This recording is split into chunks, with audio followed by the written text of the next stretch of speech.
Hello students! Today's live lesson will discuss international business and trade agreements.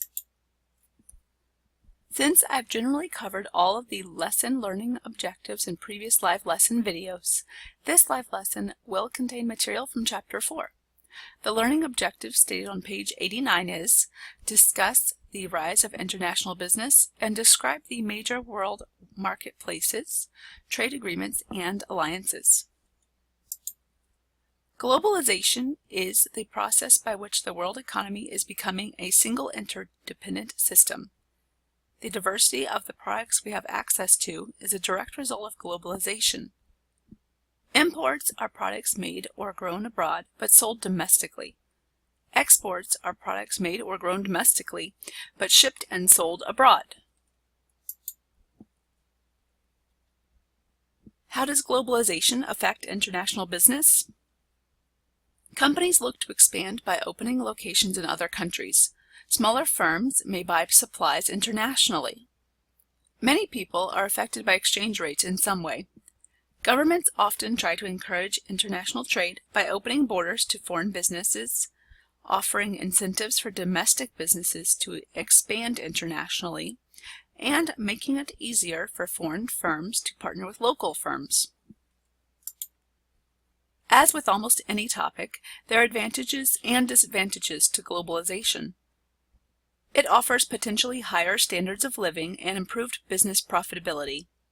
It can provide international travel, communication, and commerce that is faster and cheaper. Competitive pressure sometimes forces firms to expand into foreign markets to maintain profitability.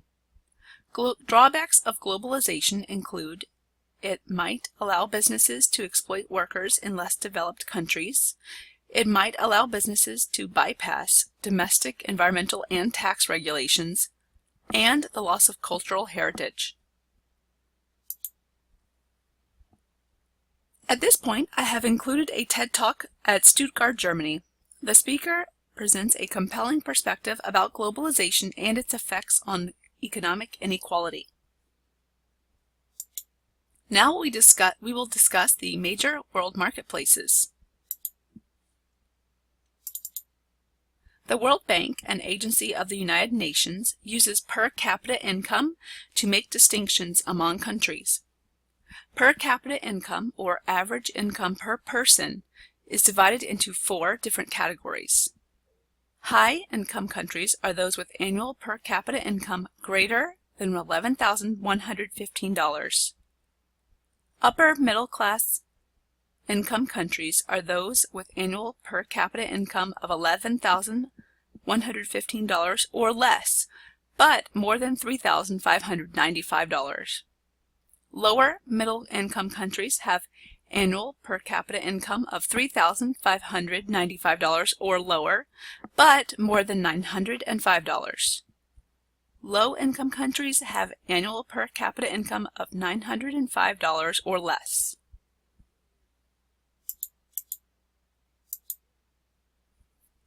Next, we will discuss the geographic clusters of North America, Europe, and Pacific Asia.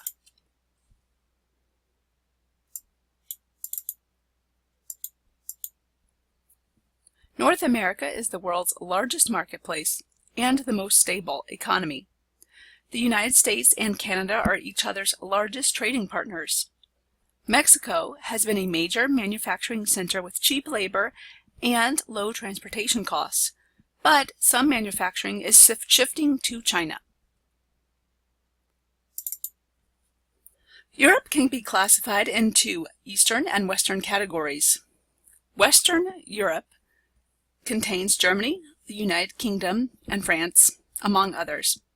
This is a mature marketplace dominated by e-commerce and technology. An example is software exports from Ireland. Eastern Europe contains some governmental instability, which has inhibited development in some of Russia, Bulgaria, Albania, and Romania. Previously communist, now Eastern Europe is an increasingly important marketplace and production region. For example, Nestle has operations in Poland. Pacific Asia consists mainly of Japan, China, Thailand, Malaysia, Singapore, Indonesia, South Korea, Taiwan, the Philippines, and Australia. This region has strong automotive, electronics, and banking industries. China still has low per capita income, but an increasingly large population base, leading to substantial market potential. India is similar in this regard as well.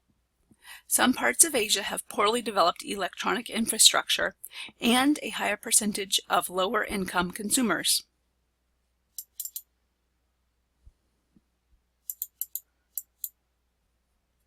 There are 4 main trade alliances we will discuss. The North American Free Trade Agreement, or NAFTA, removes most tariffs and other trade barriers among the United States, Canada, and Mexico, and includes agreements on environmental issues and labor abuses. While I will not elaborate on the political issues involved here, I will say it is important to understand these trade agreements because they may influence legislative decision makers and voting behaviors. The European Union, or EU, includes most European nations, eliminating most quotas and setting uniform tariff levels on products imported and exported within their group. The EU is the largest free marketplace in the world and has a common currency, the euro. The Association of Southeast Asian Nations, or ASEAN, is an organization for economic, political, social, and cultural cooperation. The participating countries can be viewed on Figure 4.2 on page 93 in the textbook. The World Trade Organization, or WTO, is a 152-country member grouping that requires open markets to international trade, as well as the following 3 goals. 1. Promote trade by encouraging members to adopt fair trade practices. 2. Reduce trade barriers by promoting multilateral negotiations. 3. Establish fair procedures for resolving disputes among members.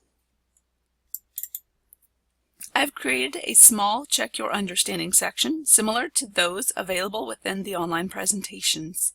You can check your answers on the next slide. Thank you for watching today's video. You can reach me via the Ask Your Faculty chat room or the email listed. Have a great day.